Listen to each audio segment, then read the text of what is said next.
Our family was somewhat musical, and I came from an ethnic background. And the first instrument that I wanted to play was the keyboards.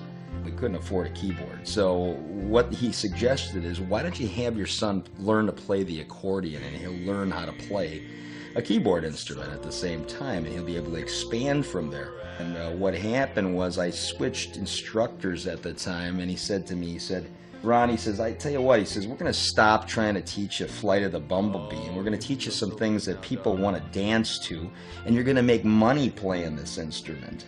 And that's when I really began to enjoy it, because I finally got to do some of the things that I wanted to play or make people happy with and get them dancing, and and that's kind of where it went from there. I remember when I was maybe 3-4 years old, we had one of these small little one thing type turntables with the 78 records, and I'd sit there and play those records over and over and over again. My parents listened to one radio station all the time in Milwaukee, which at the time was called WMIL 1290 AM. And for whatever reason, I enjoyed listening to the realism of the lyrics of country at that time, which was real stories about real people with real issues, whether it was a happy song or whether it was a sad song. But those were the things that probably were my earliest influences. As a kid, I always wanted to be that cowboy since I was 5 years old. It was sort of like in my bones to constantly want to go on an adventure, ride my horse into the open prairie. When I listened to these stories that were in country music, you couldn't help but maybe make a comparison to some of the lyrics that were out there. And there was a song that Merle Haggard wrote that was "Take a Lot of Pride in What I Am," which was kind of like about that time frame. I never been nobody's idol, but at least I got a title, and I take a lot of pride in what I am. Those kind of songs really influenced me at that time, because coming from a broken home and everything, take a lot of pride in what I am meant a lot to me at that time, and I think that really made me rediscover people like Merle Haggard for their lyrical writing, and how close it comes to people's lives. I've had a lot of interest in a lot of styles of music, and as I was a kid growing up, I mean, everything from Beatles to classic rock to swing to jazz. I think the one thing that stuck with me and the thing that I felt I did the best was country. Probably because it was also sort of part of my soul. The ladies yell out "Suey." As a solo entertainer, I try to be five guys on stage. I'm trying to be everything. I mean, you're getting a lot with me. From comedy.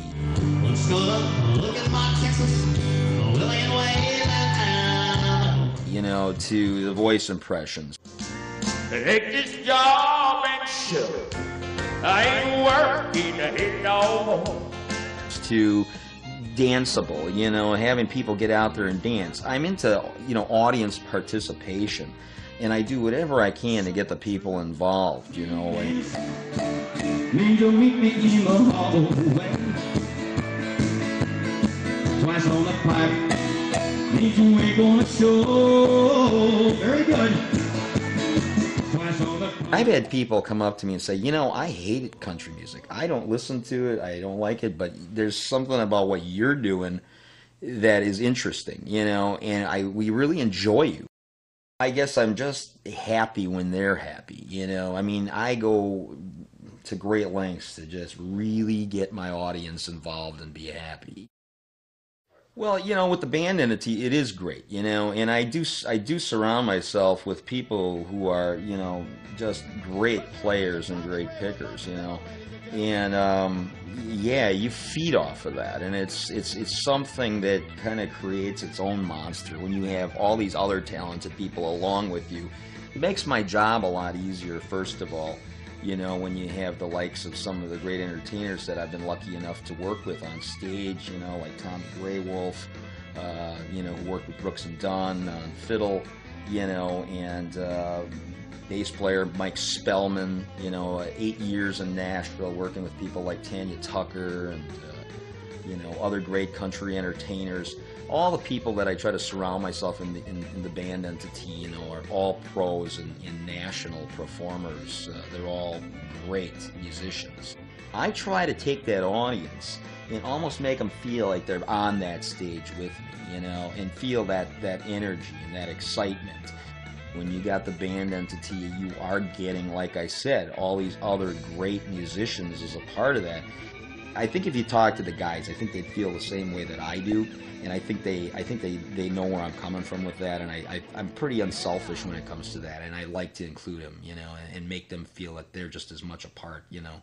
Yeah, I got a pleasure to play with Ron a few times in the last couple of years. I've known Ron for quite a long time, so I know where he's coming from. And every once in a while, I'll even sneak out and catch his singles act, just see what's going on, and I just see the crowd, and they really get into it. Ron's got pitch. He's singing a song that's going to be dead on. That's good to work with. I played Lakewood, and he had the motorhome up there, and they had this huge spread of food, man, this big layout, and it was like sitting around the campfire, you know. I mean, if that ain't country, you know. Yeah, and it was real food. It wasn't catered from someplace. It was homemade. It makes you feel like family, you know. Yeah. Ron's the real deal. I mean, he's down home. There's no put on, not an ounce of put on. He also gives us freedom to let loose and jam, so it's, for me, it's the best of both worlds. Great personality and a great friend. Takes me back home. It's great. What makes a great performance for me is knowing that the audience is satisfied. Putting that smile on their face, feeling that back from them. I'm not in this job for my ego. I'm in it because I love it. If I can come away and have those people say, wow, then I've done my job. Here we go, a little Papa Top music. In the band that Daryl Singletary had, he had Johnny Paycheck's ex-lead player. Had a big wad of chew in his mouth, you know, out to here. He comes up to me and he taps me on the shoulder. I come off the stage. He's got like a glass of beer in his hand.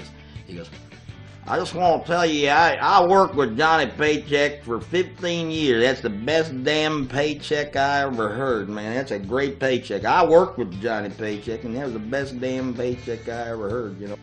So this guy comes up and he just stands up on stage. He goes, very talented gentleman here. He says, we're gonna submit you to a national talent program with the likes of people like Rich Little, and we're going to do a few things here and submit you to the network talent coordinator and see if there might be some interest in you appearing in a national network TV show with top artists like Rich Little, Frank Gorson, and David Fry. I'll do President John F. Kennedy, and you do President Nixon.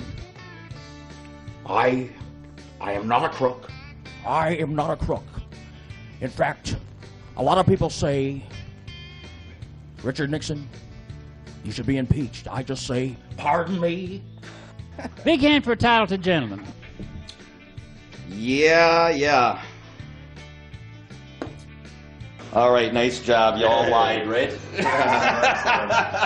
There you go. I really like the way. Now I really remember why I like playing with Ron. There we go. I want you to do the dog. The dog? Yes. I'll get a spark plug. Okay, I'll do the dog. Okay. So long, Googie. Okay, first of all, what's your name? Jody. You mind if I call you Jody? How about tomorrow? Unbelievable. I hope you're rolling. That was good. Oh, man.